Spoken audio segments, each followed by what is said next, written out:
Là, on continue avec ce deuxième cours sur la maison et là, on attaque l'espace vital. Alors, si donc la perfection de la vie familiale et de la civilisation, c'est-à-dire la perfection de l'homme, en fait, dépend de la perfection de l'habitation, il s'ensuit la conclusion tout à fait logique qu'il faut procurer à la famille ce qu'on appellerait aujourd'hui son espace vital, c'est-à-dire un logement suffisant en dimension et en confort, car c'est une condition essentielle à l'homme pour poursuivre sa fin dernière. Vous me direz, ça paraît évident qu'on ait un espace vital, et on va expliquer un petit peu pourquoi, parce qu'il ne suffit pas de dire il faut de l'espace pour être à l'aise et avoir un certain confort, il faut aussi retrouver le sens de tout cela. Alors, inutile de dire qu'on en est loin dans les grandes villes modernes. Hein. C'est assez évident pour tout le monde. Hein, je voyais un documentaire, là, je ne sais plus où c'était, en Japon, enfin, quel pays du monde, ils avaient jusqu'à, je ne sais plus combien, 3 ou 4 mètres carrés pour... bon. Et puis il y a des prix incroyables. Donc, c'est un paradoxe de notre temps que tout le monde critique ce mode de vie impossible des grandes villes et profite de la moindre occasion pour la fuir, comme le week-end ou les vacances, et tout le monde en même temps désire y vivre. Hein. Il est vrai que le problème n'est pas facile à régler car le travail se trouve de moins en moins dans les provinces et les salaires sont plus élevés dans les grandes villes. Bon, vous connaissez la réponse, enfin un autre argument, c'est qu'on gagne plus mais on dépense plus. Alors, bon. Le travail est un facteur déterminant, vital, hein, puisque c'est grâce à lui que l'on vit. C'est lui qui détermine notre habitation d'une certaine manière. Et du point de vue de l'habitation, il n'y a pas seulement le problème de l'habitation elle-même, mais de toute la vie de la ville qu'elle entraîne, comme la circulation qui est devenue très difficile et cause de tensions nerveuses contraires au bon équilibre souhaité dans une vie familiale normale.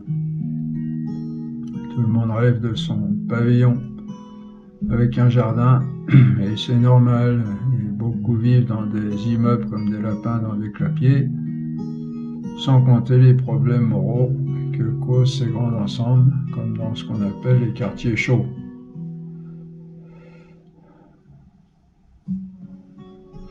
L'avenir de notre civilisation est grandement menacé si les conditions nécessaires à la vie de la famille ne sont pas assurées. Bon, on critique les immeubles, mais ça a quand même des avantages. Moi, j'y suis, je peux vous dire. Chercher un endroit pour avoir une belle vue, je suis au 10e étage, j'ai une vie formidable. Et puis le coin, l'endroit est assez calme, donc il y a beaucoup de braves gens. Et puis on s'occupe de rien, il n'y a pas à s'occuper du jardin, de l'entretien des chemins, etc. Et puis on se protège les uns les autres. Vous voyez, quand on a des voisins de palier, les voleurs, ils hésitent. Alors que dans une maison isolée, ils sont plus tranquilles. Donc il y a des avantages et des inconvénients, mais ce qu'il faut critiquer surtout, c'est l'entassement monstrueux dans les grandes villes, quoi. Là, moi je suis à Lourdes, donc c'est que ça reste au niveau, ça reste humain encore, mais dans les grandes villes comme dans la région parisienne où j'ai habité, enfin j'étais pas dans les grands ensembles, mais il faut reconnaître que les conditions sont assez difficiles et surtout comme on dit quand il s'agit de quartiers chauds, comme on dit, où l'éducation elle est comme elle est, hein, et les jeunes ils sont pas toujours tout ce qu'il y a de plus respectueux pour les autres. Et puis les conditions de déplacement pour aller au travail dans les grandes villes, ça j'ai connu ça, moi. C'est assez difficile, hein. J'ai vu des cas où il fallait que je traverse tout Paris en train et métro. Hein. Alors, bon, ça n'a pas duré longtemps parce que, bon. On pense porter remède à ce problème en adoptant une solution un peu trop immédiate, sans chercher les causes profondes. Solution immédiate qui consiste à continuer à construire des logements dans les grandes villes, là où les gens en manquent et en réclament. Alors cette solution ne fait qu'aggraver la cause du mal, qui réside dans le surpeuplement des agglomérations urbaines, déjà monstrueuses, et contribue au dépeuplement des campagnes et des petites villes.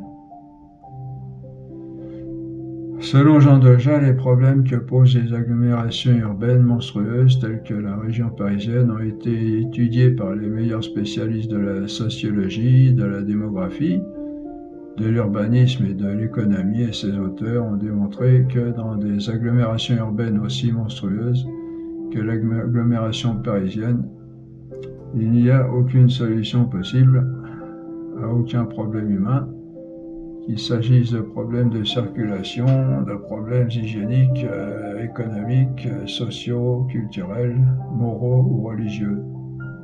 Selon eux, ce n'est pas la peine de chercher une solution même à un de ces problèmes, il n'y en a pas, et il ne peut pas y en avoir. Bon.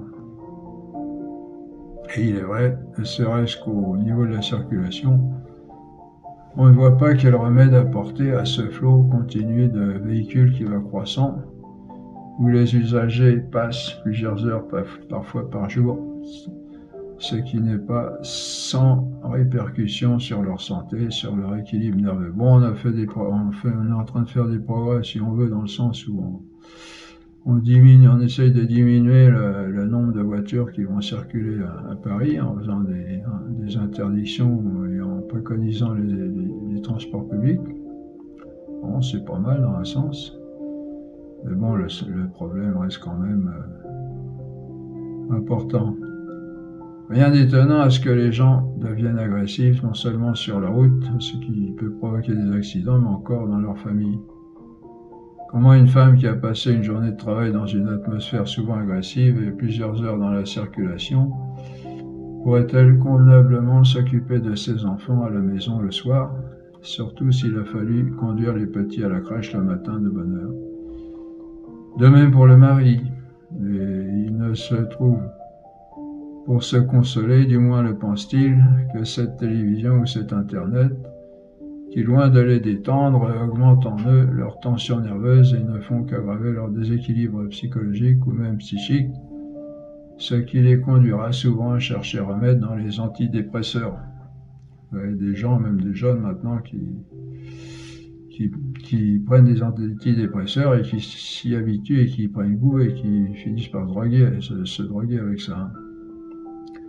De même, du point de vue religieux, l'archevêque de Paris peut-il connaître personnellement, comme un père, tous ses prêtres et ses communautés religieuses pour s'en occuper et les suivre? Bon, ça, il y a de ça toujours il y a quelques dizaines d'années. Il est vrai qu'il a des coadjuteurs, mais la taille de la ville constitue tout de même un handicap. Selon Jean Deja, il en est de même au niveau de l'hygiène, de l'économie, du social, de la culture. La solution serait de mieux répartir la population sur l'ensemble du territoire, en dépeuplant les agglomérations urbaines monstrueuses et en repeuplant les campagnes et les petites villes. Même si on n'est pas convaincu de cela du point de vue scientifique, l'opinion commune est unanime à ce sujet. La plupart de ceux qui habitent dans ces villes démesurées désirent les quitter et vivre une vie à dimension plus humaine.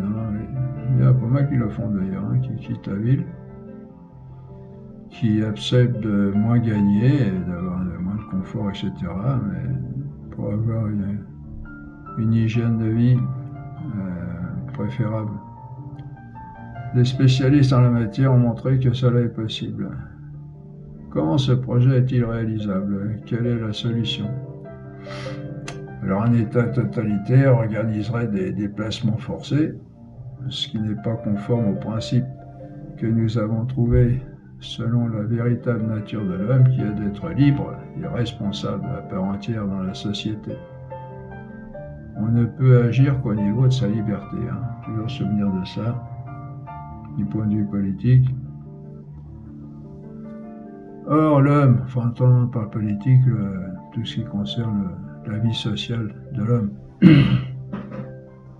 Or, l'homme, dans sa liberté, est conduit à habiter là où il y a du travail. C'est la nécessité la plus urgente qui guide tout le reste en matière d'urbanisme. C'est d'ailleurs la cause de la migration de la population vers les grandes villes, parce que c'est surtout là, aujourd'hui, que se trouve le travail, alors qu'il manque dramatiquement dans les campagnes qui se dépeuplent pour cette raison. La solution est donc avant tout de décentraliser les industries et les administrations pour les répartir sur l'ensemble du territoire. Et cela est nécessaire, non seulement pour le bien des familles, mais encore d'un point de vue stratégique, car s'il y a une guerre, la France est paralysée en peu de temps par la simple destruction de Paris. Bon, c'est un point de vue. Le XIIIe siècle, avant la guerre de 100 ans, nous a montré que cela est possible. On pourrait objecter que maintenant les techniques de l'industrie moderne ne permettent pas un trop grand éparpillement des unités de production ou de transformation. Alors Jean Doja donne 2 exemples pour montrer que cela est possible.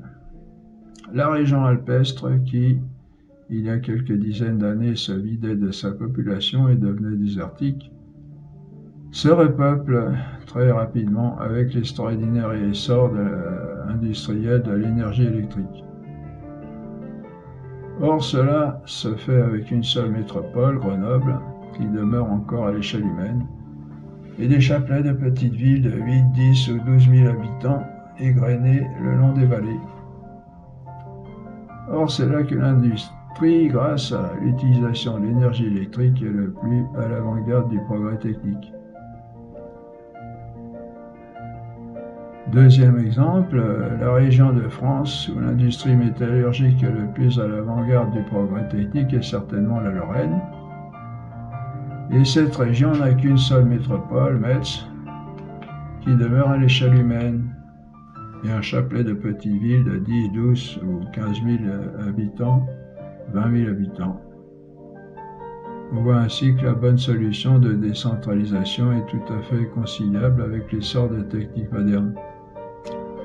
Bon, puis moi j'ajoute que ces grands pôles-là d'industrie ou même dans l'agriculture, dans l'élevage, ce sont des choses monstrueuses, hein, avec des dizaines, des centaines, peut-être même des milliers de vaches ensemble, enfermées toute la journée, coincées dans leur box, pour produire avec des mamelles monstrueuses, les pauvres bêtes. Hein, il faudrait aussi peut-être mettre une limite. Hein. Bon, je ne suis pas spécialiste en économie, mais à mon avis, il faudrait mettre des limites. Alors ça, c'est le libéralisme, on va en parler. Il faudrait mettre des limites à ces entreprises. Bon, c'est vrai que d'un autre côté, ça facilite beaucoup de choses. Hein. On a des grandes productions de produits à prix relativement bas. Ça permet d'avoir des coûts de revient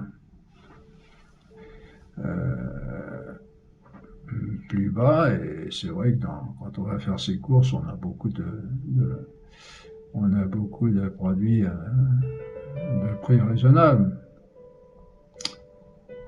Mais bon, c'est complexe, hein, c'est tout un ensemble, mais à mon avis, il devrait y avoir moyen de faire des lois pour dire une entreprise, une fois qu'elle est arrivée à un certain stade, bon, il y a aussi le problème de la croissance, alors ça, on ne va pas se lancer dans cette affaire-là, mais bon, la croissance, là je voyais quelques documentaires à ce sujet, il va falloir arrêter parce qu'on ne peut pas croître indéfiniment. Hein.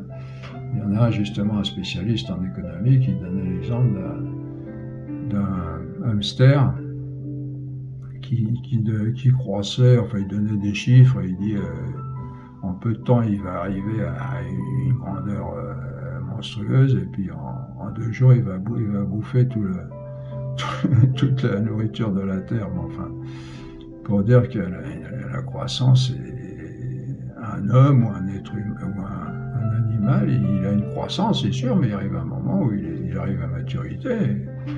Il faut arrêter la croissance, sinon on fait des monstres. Bon, enfin, ça c'est... Il faudrait qu'il y ait des spécialistes chrétiens qui soient sérieusement formés des grandes... de la doctrine profonde de saint Thomas d'Aquin et de la, comment dire, de la doctrine sociale de l'Église, et qui étudient ça de près et qui nous donnent des solutions. Et puis les gens ne demandent que ça. Les jeunes aussi, ils se rendent compte qu'on est en train de tout casser là. On va laisser une immense poubelle à nos enfants, à nos petits-enfants. Hein. Puis même nous, il arrive un moment où il n'y a plus assez à manger pour tout le monde sur la Terre. Hein.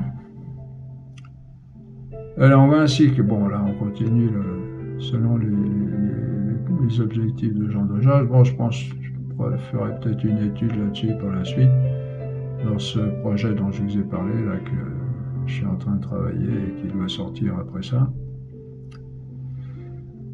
Donc on voit ainsi que la bonne solution de décentralisation est tout à fait conciliable avec l'essor des techniques modernes. Enfin, ça, de toute façon, cette idée de décentralisation est une très bonne idée. Et puis revenir à bon oui, comme je disais, des entreprises à grandeur plus humaine, hein, et puis à des villes, des villages à grandeur plus humaine, en faisant renaître l'artisanat, mais en essayant aussi de... Puis l'artisanat, ça coûte tout de suite plus cher, en essayant en faisant en sorte qu'ils produisent des produits abordables. Hein. Peut-être pas en concurrence avec les grandes industries, parce que c'est vrai que dans le travail à la chaîne, il y a beaucoup d'avantages, mais quelque chose qui soit plus à vue humaine. Ce qui compte surtout, c'est que l'homme soit heureux là où il est. C'est pas d'avoir le plus de produits possible et de consommer le plus possible. Vous voyez. Alors la technique moderne, d'ailleurs, pourrait contribuer à cette décentralisation avec certains travaux importants, comme, selon Jean Deja, un canal latéral du Rhône grâce auquel pousserait quantité de petites villes dans la vallée du Rhône, ou bien, pareillement, le canal des deux mers pour la vallée de la Garonne. On pourrait aussi développer la route Paris-Brest si on profitait de la plus belle rade du monde, qui est celle de Brest, pour en faire un port de commerce d'avant-garde dirigé vers l'Amérique. Bon, ça, il y aurait à revoir aussi du point de vue du commerce international, où on dépense des quantités de sommes et puis d'énergie, comment dire, motrice, qui pollue énormément. Peut-être revenir à des productions plus locales et arrêter cette... Une fois, j'ai acheté une gousse de... pas comment on appelle, pas une gousse d'ail, mais un ail, si on peut dire, 60 centimes, je sais plus, quelque chose comme ça, qui venait de Colombie ou de là-bas. Combien il a fait de kilomètres, le petit machin-là, pour arriver à 60 centimes dans le supermarché où je fais mes courses. Bon, c'est bien, moi je suis content d'avoir mon ail, mais tout ce que ça a coûté comme carburant et comme... hein. Bon, alors faire un effort, bon là il dit il faut la rade de Brest, oui, pour faire du commerce sur l'Amérique, mais tout cela ne peut, je continue dans cette lancée, mais tout cela ne peut se réaliser que selon certaines conditions. En premier lieu, il ne suffit pas de décentraliser l'industrie, oui, pour reprendre cette option-là de façon plus générale, et ça ne suffit pas de décentraliser l'industrie, on a fait des essais qui n'ont pas toujours réussi parce que l'État garde ses administrations concentrées à Paris. Alors, donc, il faudrait que ce soit l'État qui fasse le premier pas en décentralisant ses administrations. Hein. Bon, c'est pas facile parce que on peut préparer les choses pour les gens et les gens vont pas forcément y aller. Ça, faire des frais pour ensuite, bon, il y a sûrement des moyens de s'arranger. On va voir ça. Là, on donne les grandes lignes. Après, la réalisation, à chacun de voir, les spécialistes et puis de chaque domaine. Ensuite, si on veut repeupler, mais ça c'est une très bonne idée de vouloir décentraliser et de repeupler les campagnes, ça je pense que tout le monde est d'accord avec ça. Ensuite, si on veut repeupler les campagnes, il faudrait, comme on l'a suggéré la dernière fois, instituer de véritables écoles rurales qui prépareraient l'enfant à la vie rurale et avant tout en lui en donnant le goût. Et lui en donner le goût non seulement dans l'enseignement, mais encore dans les films, les livres, les revues, dans tout ce qui informe, forme l'opinion, et pourquoi pas par les moyens publicitaires qui montrent les avantages de vivre à dimension humaine, près du réel, dans le réel, ce que tout le monde désire au fond. Hein, vivre à la campagne, moi je dis le plus beau métier du monde, c'est le métier d'agriculteur, parce qu'ils savent tout faire, hein, ils touchent à tout, ils ont leur culture, mais il faut quand il y a un problème, il faut qu'ils réparent le tracteur. Bon, quand c'est plus important, il faut aller au garagisme, il faut subvenir, surtout si on est pressé, s'il y a une moisson, etc., il faut aller vite, trouver une solution rapide, ou alors ils sont menuisiers, ils font les clôtures, ils font la maçonnerie, ils savent tout faire. Et alors les agriculteurs sont en train de se suicider. Hein, non seulement il y en a de moins en moins, mais en plus le peu qui reste, ils s'en sortent pas, parce qu'ils sont pris dans un engrenage où ils sont les victimes. Donc on continue, il faudrait arrêter de nous... Donc ici, il faudrait, bon, on peut continuer cette parenthèse, c'est pareil, arrêter ces énormes industries, là, redonner la valeur aux producteurs, ça je crois qu'on est tous d'accord aussi, hein. Il y a un gros problème aussi avec cette différence énorme entre le prix d'achat, la valeur du produit au départ et puis le prix sur l'étalage du marchand. Hein. Alors, il faudrait arrêter de nous représenter l'homme idéal, l'homme parfait, le surhomme presque comme un jeune cadre dynamique en costume de ville, flanqué d'un attaché-caisse, dernier cri, sautant d'un avion à l'autre pour se rendre à Singapour, à New York, sirotant un whisky le soir avec de jolies dames blondes en robe de soirée dans nos somptueux palaces qui ne refusent pas au besoin une bonne bagarre, dont il sort, bien sûr, toujours vainqueur sans devoir friper son veston, ou qui, avec son pistolet, élimine son adversaire en sortant indemne des situations les plus rocambolesques. Bon, je brode un petit peu, mais hein, c'est un petit peu ça quand même. Hein. On ne l'a jamais représenté comme l'homme idéal, le paysan, que parle un peu comme ça, hein, les vaches cette année, elles n'ont pas bien mangé parce qu'il n'y avait pas beaucoup de... hein, c'est un petit peu au second rang tout ça, alors que l'homme idéal, c'est l'homme moderne qui gagne des millions en parcourant la Terre. Cette description peut faire sourire, mais on ne se doute peut-être pas combien on a tourné faussement la tête de nos jeunes avec de telles représentations de la vie. Quand on est formé pour aimer ce genre de choses, on n'a plus très envie de vivre à la campagne, dans une honnête vie de travailleur, la sueur au front, dans le réel, là où pourtant est la vraie vie. Hein? Alors, il y a un désir quand même chez tous d'aller à la campagne, de retrouver la nature, mais y vivre et en tirer sa subsistance. Ici, il y a eu quand même un mouvement chez les hippies, à l'époque des hippies, où les jeunes voulaient redevenir bergers. Ils l'ont fait, il y en a pas mal qui l'ont fait. Hein, qui se sont aperçus que c'était pas si facile que ça. Et qui ont retrouvé des bonnes conditions de vie. Hein. On voit à la télé, on nous montre parfois des gens qui ont... Il n'y a pas longtemps, là, une personne, c'était dans l'émission des racines et des ailes, je crois, où un gars qui avait été hippie, il était forgeron dans un petit village, et il avait su faire son trou, et il produisait des chefs-d'œuvre. Hein. Il coupait son bois et il forgeait des grilles, des ferrures de portes, etc. Et puis il était heureux, parce qu'il était à la campagne, et puis il était aimé de tout le monde, parce que il y avait sa marque de ferronnerie partout dans le village. Hein. Donc il faut travailler à former l'opinion à la vie normale, naturelle, ce qui équivaut à l'informer en fait des différentes valeurs dans la vérité. Donc pour revenir à cette petite parenthèse, allez, ces gens-là, ils n'ont pas été à la campagne parce qu'il y a eu de la publicité, ils ont été à la campagne par réaction, en constatant que la vie qu'ils avaient dans les villes, etc., la vie moderne, ne répondait pas aux aspirations de l'homme. Mais si on préconisait cette vie-là d'une façon un peu plus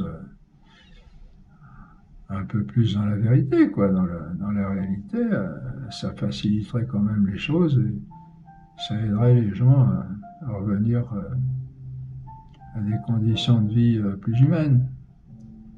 Il y a aussi le problème du logis rural. Il n'est peut-être pas assez moderne en France et c'est la raison pour laquelle souvent la femme entraîne l'homme à la ville pour y trouver les techniques modernes dans son logement. Bon, ça c'est pour moi, c'est aussi genre de genre, que les femmes ne me mettent pas des tomates à la figure. Bon. Il faut aussi envisager une décentralisation culturelle et éventuellement de faire revivre les cultures générales. Bon, je crois qu'on y est revenu un petit peu. On a à Paris quelques dizaines de théâtres, les meilleurs du monde et pratiquement rien en province, d'après Jean Dejar à l'époque. Tout le monde cherche à monter à Paris pour faire carrière, hein, et si possible une carrière glorieuse. Bon, je crois que ça c'est encore vrai aujourd'hui. Le bien attire le bien, le mieux attire le mieux. Hein. Il faudrait que les bons et les meilleurs éléments des régions restent dans leur région d'origine pour la faire revivre, plutôt que de viser la gloire dans la capitale, ce qui a pour inconvénient de vider les régions et de saturer Paris. Il faut aussi décentraliser la culture. Bon, là, on peut penser aussi j'ouvre encore une parenthèse, mais aux pays étrangers avec leurs migrants qui viennent, ils veulent absolument venir en Europe. Hein, moi je dis la première chose à faire, c'est de les aider à développer leur pays. Ils ont tout ce qu'il faut en Afrique, par exemple, pour vivre correctement. Bon, on continue. Il faudrait revoir également le réseau du chemin de fer français, tout centralisé sur Paris, et de même le réseau routier. Bon, ça c'est pas facile non plus parce que, c'est parce que on abandonne les réseaux. On abandonne les réseaux de chemin de fer dans les campagnes parce qu'il n'y a plus personne à la campagne aussi, c'est sûr. Hein. Donc s'il y avait du monde, alors ça va ensemble, c'est sûr qu'on ne peut pas refaire les réseaux s'il n'y a personne.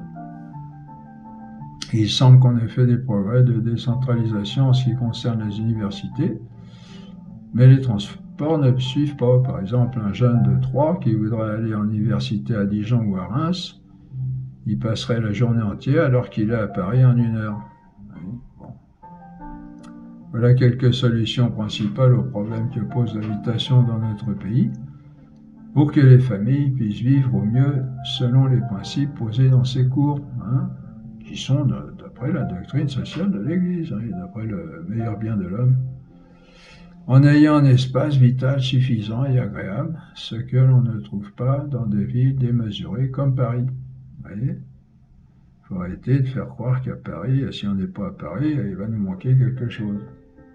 Même s'il nous manque quelque chose, ce ne sera peut-être pas essentiel à la vie de l'homme. Hein, donc voilà quelques solutions, mais bon après, hein, vous voyez, ce qu'on veut faire voir à nous surtout, c'est le but de l'homme, et tout le monde le sait, hein, désire vivre une vie humaine, une vie vivable. Hein,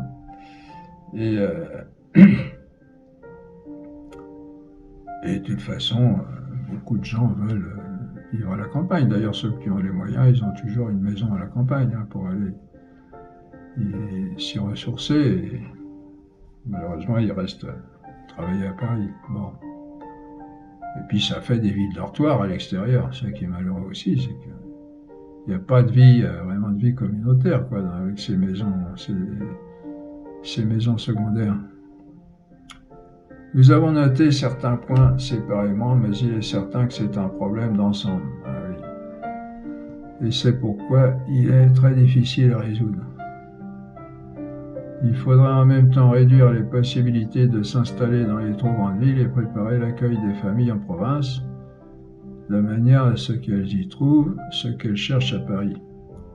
Bon, c'est d'autant plus difficile, hein, vous l'avez remarqué, que vous y avez pensé aussi qu'il faut agir avec des libertés. Il ne s'agit pas de forcer personne. Donc, il faut aider les gens à ce qu'ils aillent d'eux-mêmes, à ce qu'ils... Alors en France, c'est d'autant plus difficile, excusez-moi, mais avec cette habitude de tout critiquer, de tout contester, bon, là, il faudrait peut-être aussi...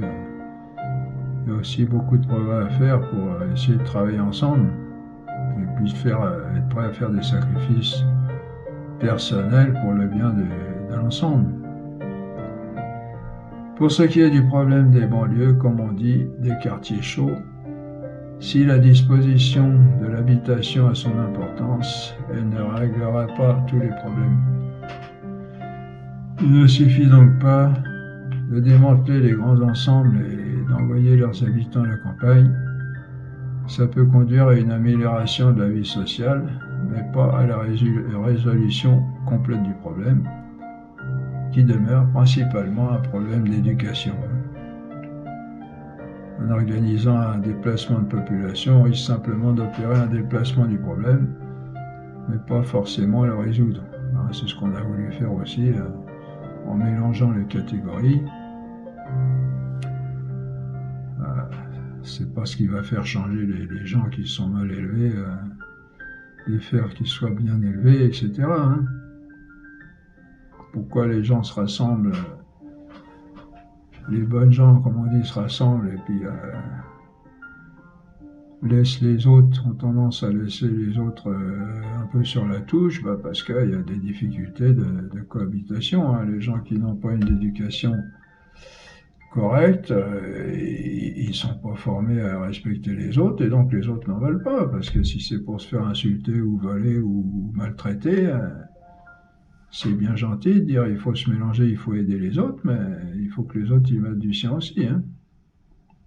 Alors voilà pour ce qui est de l'espace vital de la famille. Bon, on a plusieurs problèmes, mais vous voyez, l'idée de fond, c'est que on trouver des solutions pour retrouver des conditions de vie qui soient acceptables, qui satisfassent le bien de la famille. Vous voyez, c'est de ça qu'on parle là surtout. Alors voyons maintenant ce qu'il en est de la vie à l'intérieur de la maison, qu'on appelle la vie privée. Ce deuxième point est très important, autant que les conditions d'habitation dans la ville, car c'est à l'intérieur de la maison surtout que se vit l'amour du couple et que s'éduquent les enfants, qui sont l'avenir de l'humanité. C'est principalement, pas seulement, dans la vie à l'intérieur des maisons que les hommes élaborent leurs pensées et leurs projets. C'est donc là que se fait le progrès intellectuel, la création artistique et littéraire. C'est aussi là, même si ce n'est pas le seul endroit, que les hommes trouvent l'atmosphère propice au recueillement et à la prière, au moins dans l'immédiat. Ceci évidemment si l'espace vital est suffisant et non dans un logement exigu contenant une famille nombreuse. Il est donc très important de restaurer et de protéger la vie privée, qui est de plus en plus menacée.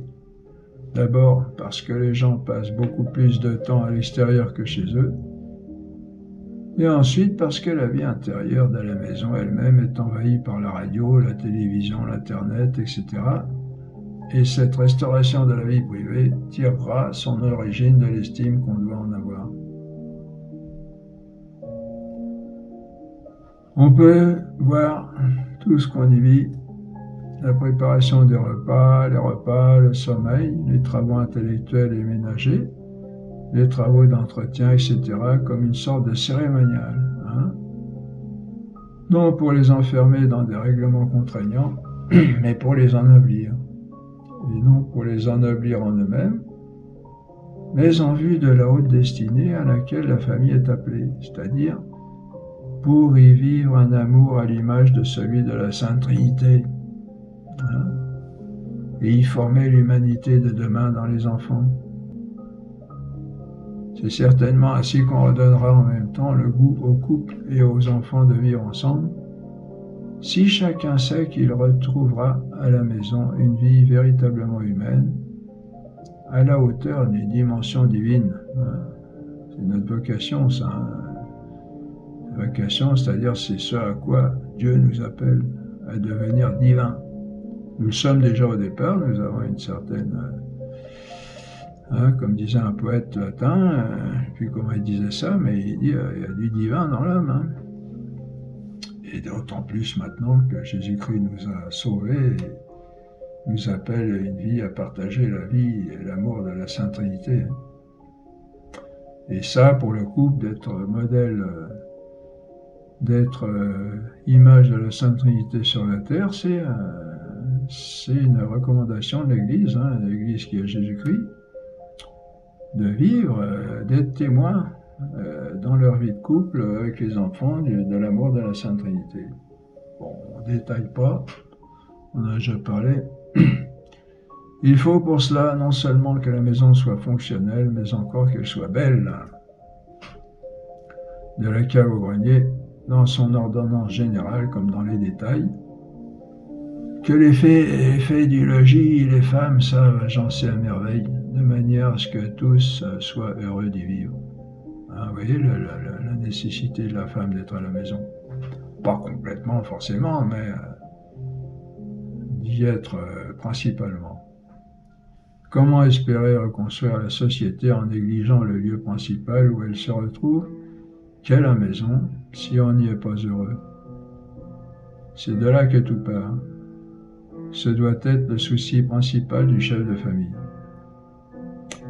Et il n'est pas forcément besoin de faire beaucoup de frais. Certaines personnes savent, avec un grand art, faire des merveilles avec peu. C'est ce qu'on appelle un foyer, c'est-à-dire un centre d'amour et de joie de vivre ensemble qui doit rayonner loin alentour. Un foyer qui rayonne, c'est ce qui rayonne.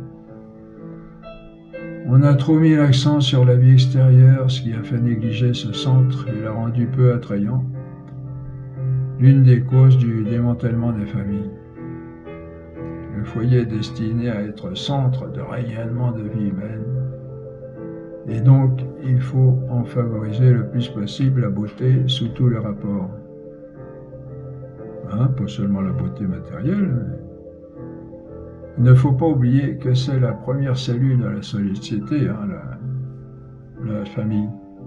Même les plus petites choses comme de faire le ménage ou la cuisine peuvent devenir belles et rendre heureux si on y met l'amour nécessaire. Il faut aimer ce qu'on fait et non faire ce qu'on aime. Et c'est très important ça aussi, dans tous les domaines. Il faut aimer ce qu'on fait et non faire ce qu'on aime. Bon, ça n'empêche pas de temps en temps de faire ce qu'on aime, mais le principal c'est d'aimer ce qu'on fait, quoi qu'on fasse. L'amour appelle l'amour et par suite la joie de vivre, pour soi et pour les autres. D'autre part, il serait bon que l'administration respecte la vie privée en étant pas trop inquisitrice. Bon, ça c'est pareil, un équilibre à trouver entre l'honnêteté des familles et... Hein, si des fois l'administration est un peu trop inquisitrice, c'est peut-être parce qu'il y a des problèmes. Hein? Bon, cela suppose aussi évidemment, voilà ce que je dis là, du côté des familles, l'honnêteté.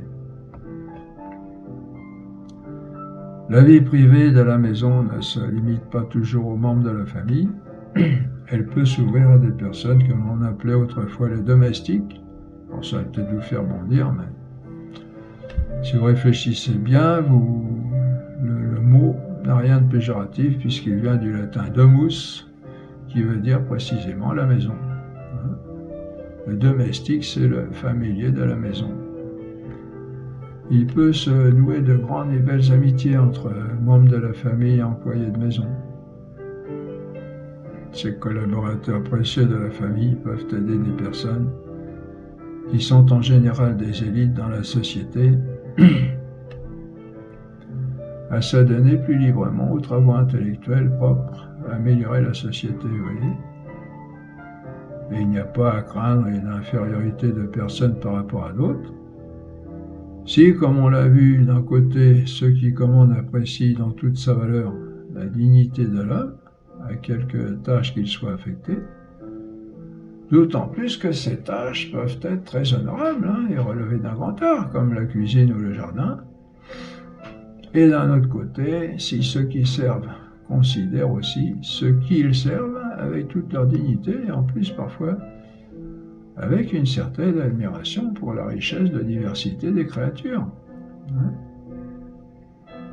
Donc l'existence des domestiques n'a rien de contraire à la dignité humaine, mais peut au contraire être source de grandes amitiés dans une extension de la famille, en faisant comme des membres supplémentaires où ils pourront y trouver leur épanouissement personnel et humain.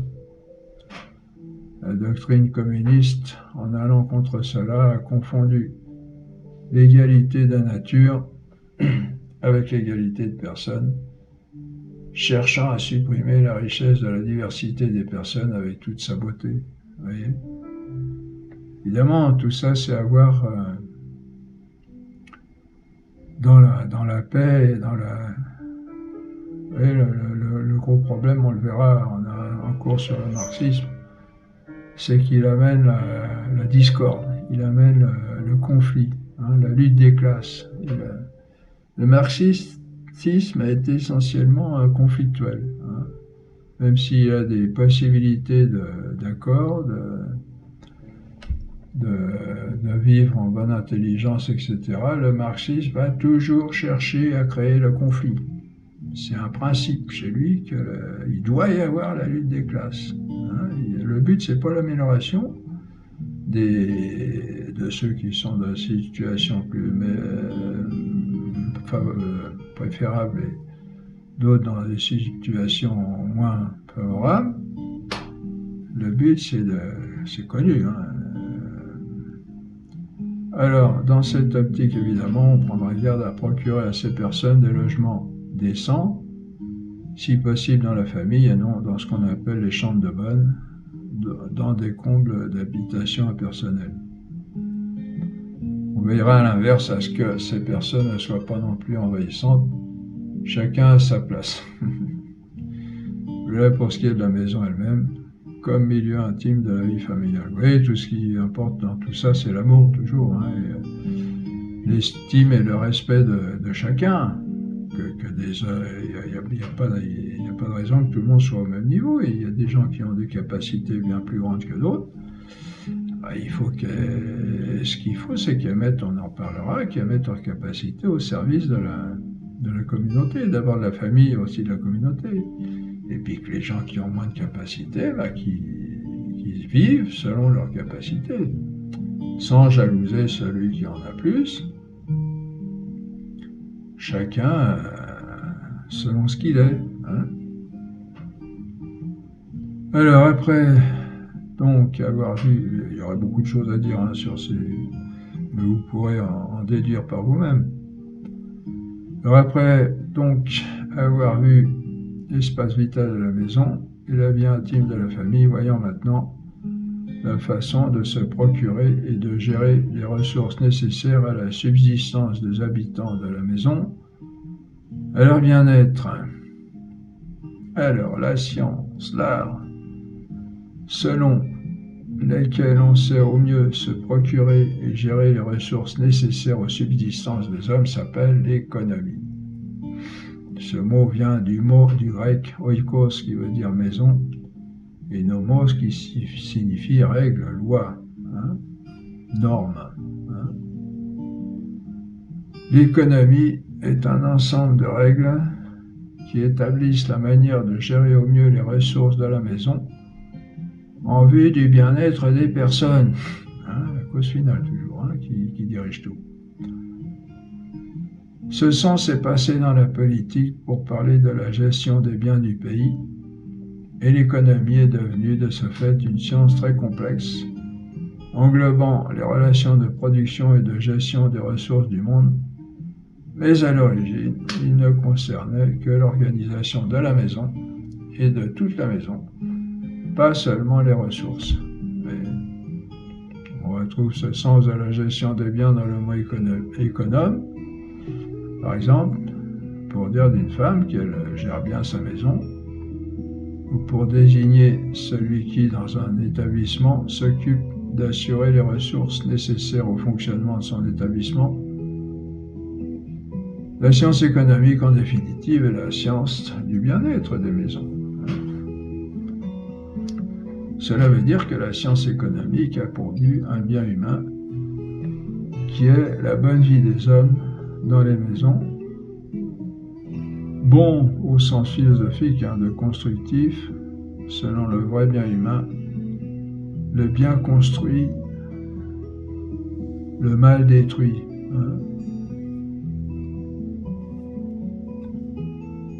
La science économique, je répète, a pour but un bien humain qui est la bonne vie des hommes avec, en entendant bon au sens philosophique, de constructif, selon le vrai bien humain. Le bien construit, le mal détruit.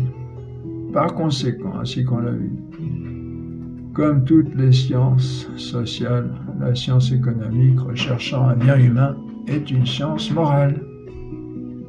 Parce que la morale est la science qui se préoccupe de la fin dernière de l'homme et de tout ce qui nous sert à l'atteindre.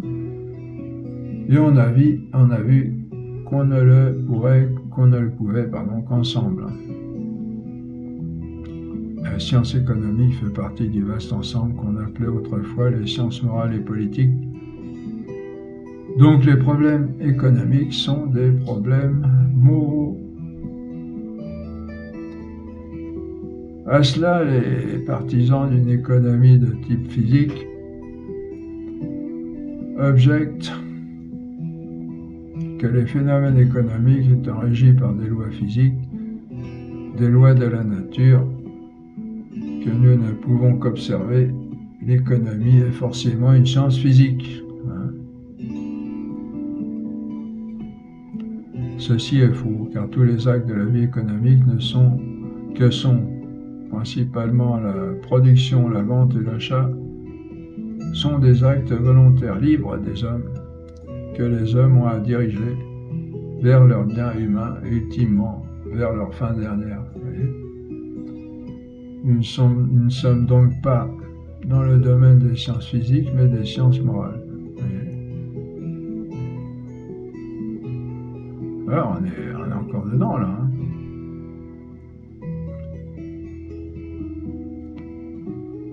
Et l'économie, même les spécialistes, ils ne comprennent pas tout. C'est devenu un petit peu un mouvement un peu automatique, un mouvement mondial, très complexe, alors qu'elle devrait être gérée par l'homme. Parce que c'est une science morale. Voilà, fin de cette deuxième partie de ce cours sur la maison. À tout à l'heure pour la troisième partie.